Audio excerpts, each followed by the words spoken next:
Okay, let's kick off. Imagine this picture. Our source material paints. A huge, bright, colorful bubble floating up into the sky. Everyone's looking up, kind of fascinated, right? It looks amazing, full of promise. But here's the kicker. Nobody really gets that this thing could just pop with devastating consequences. And that image, that's the starting point the sources use to talk about the lead up and then the crash itself, the 2008 global financial crisis. Exactly. So in this deep dive, sticking strictly to the material you've shared, we want to unpack that. Our mission is to figure out how this bubble got so big and risky, Right. and why it bursting caused such chaos everywhere across the whole planet. And maybe most importantly, what lessons are there for you today listening to this? Yeah, the sources are pretty good at laying out the timeline, the key players involved, and then the ripple effects, the fallout. And understanding it isn't just looking back, is it? No, not at all. It's actually crucial for understanding how the global economy works now, its interconnectedness, its vulnerabilities. Absolutely. It's definitely a complex story. But using your sources to break it down piece by piece is, well, it's fascinating.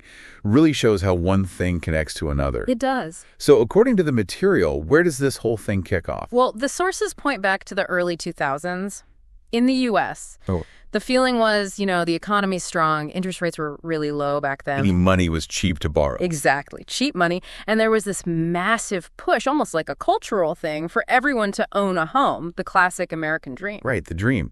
But this is where the source says it started to get, well, dangerous. Yeah. Banks saw everyone rushing to buy houses and started loosening the rules for loans. Precisely. So instead of just lending to people with good credit, steady jobs, money saved up the prime borrowers. Yeah. They started giving out more and more loans to people with, let's say, less stable financial situations. These were the subprime loans. Subprime. Oh. And the key thing here, the sources really stress this, wasn't just that the loans were riskier. It was that the banks got completely convinced that U.S. house prices would always go up, like forever. Wow. So they figured rising prices would cover any loans that went bad? That was the gamble, basically, a huge assumption. So riskier loans based on a pretty shaky belief. But how did this local issue, these individual mortgages, turn into a global problem? It didn't just stay with those banks and homeowners, did it? No, definitely not. And this is where the financial engineering part comes in. The banks took thousands of these mortgages, including the risky subprime ones, and they bundled them all together. Bundled them? Yeah, into these really complex investment products. They called them mortgage-backed securities, or MBS. Ah, okay. Is that the magic box metaphor the source uses? Yeah. Sounds appealing on the outside. That's the one. It captures how they were sold. They were marketed all over the world as these sophisticated investments, high returns, supposedly diversified risk. Diversified because there were so many loans packed together. That was the idea. They sold these MBS to big investors everywhere, huge international banks, pension funds, managing people's retirement money, investment firms, you name it. And a crucial part of this, the sources point out, was that rating agencies gave these MBS top safety ratings, like AAA, safer than gold kind of ratings. Right. And the source material digs into why that happened, which is critical. It wasn't just a mistake. Okay. Well, first, the agencies were actually paid by the very banks issuing the MBS. That's a pretty clear conflict of interest, isn't it? Yeah, definitely sounds like one. And second, their computer models, the math they used to assess risk, just didn't really factor in the possibility that house prices across the whole country could fall significantly at the same time. But that was the foundation the whole thing rested on. Exactly. So these things looked safe and diversified on paper, but the real risk, the underlying danger, was huge and basically hidden from view. So you've got this massive pile of debt getting riskier and riskier. Packaged up so it's hard to see inside. Stamped safe by flawed ratings. And then sold off globally. Yeah. The source calls it a ticking time bomb. That's a good way to put it. And while most people, even regulators, were kind of caught up in the boom, believing the hype about house prices, Yeah. the sources do mention that some people saw it coming. Analysts, economists, these far-sighted people, as the source puts it, they warned the bubble would burst. But their warnings were ignored. Pretty much. Huge profits were being made. The economy seemed strong. Those warnings just got drowned out. So by 2006 or so, house prices are peaking. People are stretching, buying homes they maybe couldn't really afford, often with these risky subprime loans. Mm-hmm. And then the trigger. Interest rates start to go up. And that's when the whole shaky structure begins to wobble. As interest rates rose, those adjustable rate mortgage payments shot up. Suddenly, lots of the subprime borrowers just couldn't pay. Defaults started rising. Defaults surged. And here's the crucial link. When people default, the value of those mortgages goes down, which means the value of the MBS holding those mortgages starts to tank. Right. And as more people defaulted, fewer people wanted to buy houses, so house prices finally started to fall. The bubble wasn't just shaky anymore, it was actually bursting. The source material really paints a picture of the exact moment it properly burst. September 15th, 2008. It describes New York, the usual hustle on the streets, but this kind of sudden, eerie, quiet hitting Wall Street. Yeah, that was the day Lehman Brothers went bankrupt. Lehman Brothers, a huge investment bank, right? It had been around forever. For 158 years, survived wars, the Great Depression, but it couldn't survive this. Why Lehman? What made it the one to fall? Well, Lehman was heavily invested in those mortgage-backed securities and related things. As house prices collapsed and default soared, those assets on Lehman's books became, well, basically worthless. Worse than garbage, as the source says. And they just couldn't cover the losses. Couldn't cover them. And critically, the U.S. government decided not to bail them out, unlike some other big financial firms later on. And letting Lehman fail. Yeah. The source says that unleashed something worse. A crisis of confidence. Yes, and this really gets to the heart of how interconnected the financial system is. When a giant like Lehman went down, every other bank suddenly panicked. Panicked about what? About who else might be hiding similar toxic assets. They had no idea which bank might be next to collapse, so they stopped trusting each other. Stopped trusting? How? They stopped lending money to each other. Even the essential overnight loans banks use to function day to day. It's called counterparty risk. The fear the other guy won't pay you back. The whole credit system just froze. Wow. Like the blood supply of the financial system just stopped flowing? That's a good analogy. And that freezing up, that fear, triggered outright panic on Wall Street. Stock markets crashed. Investors scrambled to sell everything, losing billions and billions. And it wasn't just contained to the U.S., was it? The source emphasizes this went global, fast. Absolutely. Lehman's fall was the trigger for a domino effect. Precisely because those toxic MBS had been sold all over the world. Banks everywhere were exposed. So suddenly banks in London or Frankfurt or Tokyo realized they were holding these worthless American mortgage assets. Exactly. The source gives the example of Iceland, where the entire national banking system, which had grown huge by investing internationally, basically just collapsed almost overnight. Incredible. And what about India? The source mentions the impact there, too. Oh, definitely. The shockwaves hit India hard. The source points to the stock market, the Sensex. It plummeted, dropped from over 21,000 points down to below 10,000 in just a few months. That's a massive drop. People must have been terrified. They were. The source mentions people genuinely wondering if it was like the economic end of the world. Real fear. And this is where the story, according to the source, really shifts. It shows you this wasn't just numbers on a screen or bankers losing money. No, absolutely not. The sources make it really clear that ordinary people got caught right in the middle of this storm. How so? Jobs disappeared, factories shut down because demand from the U.S. and Europe dried up. People's livelihoods were just shattered.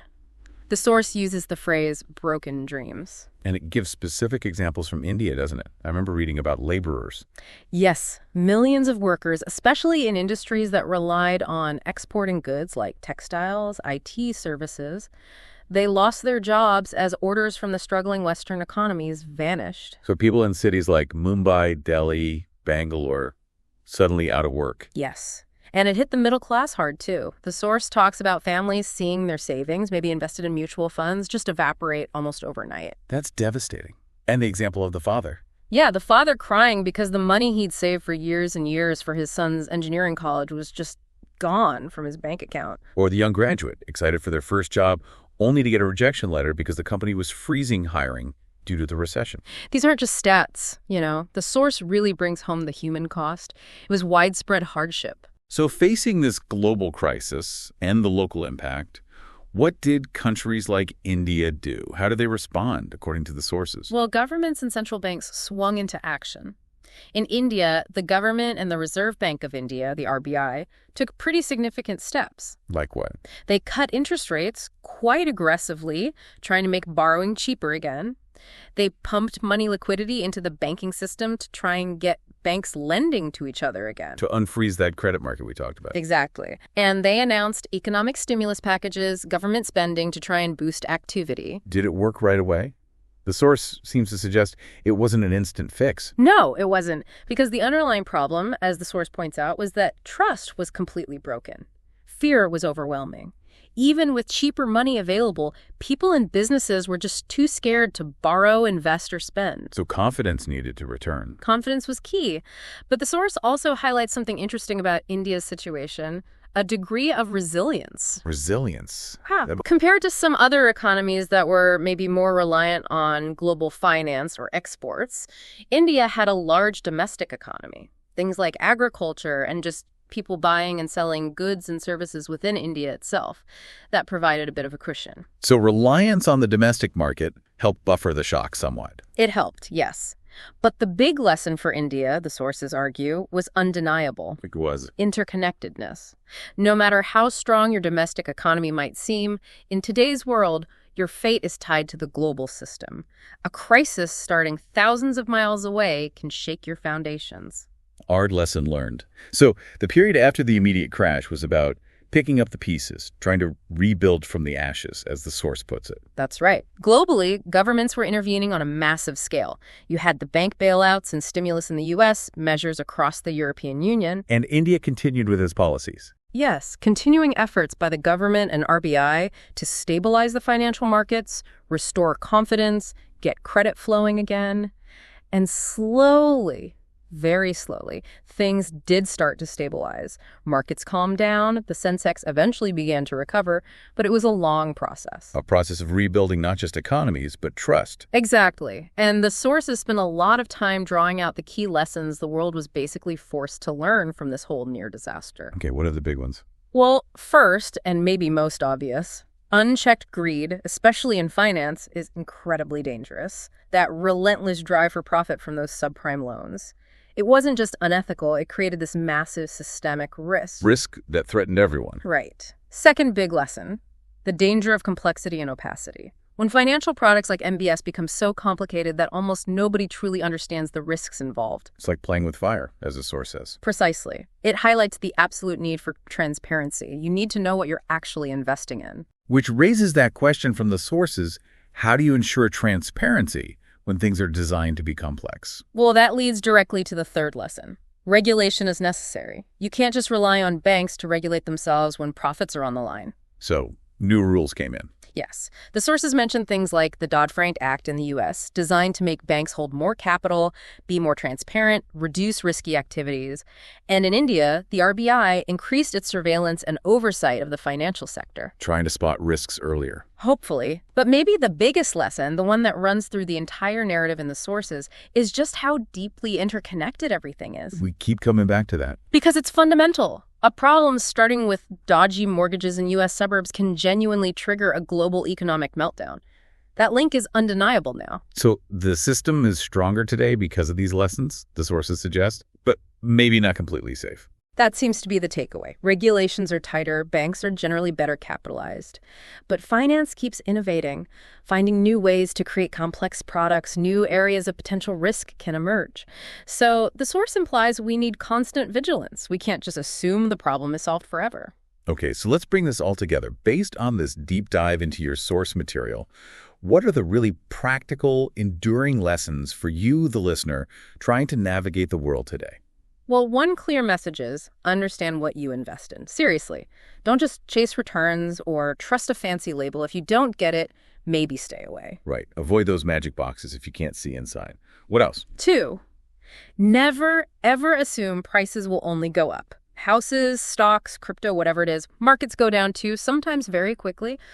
Plan for that possibility. Don't get caught in the hype. Exactly. And 3, related to that, is build some resilience into your own finances. Don't have all your eggs in one basket. Have some savings for emergencies. Think about securing your future in a way that doesn't depend entirely on markets always going your way. Sound advice.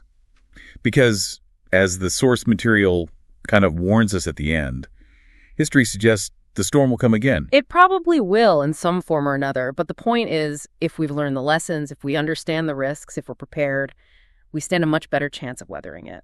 Which leaves us with that final question to think about, drawing from the sources. in this hyper-connected world where the next shock could come from anywhere? What does being truly prepared actually look like for your financial life right now? What steps could you take? Something to definitely mull over.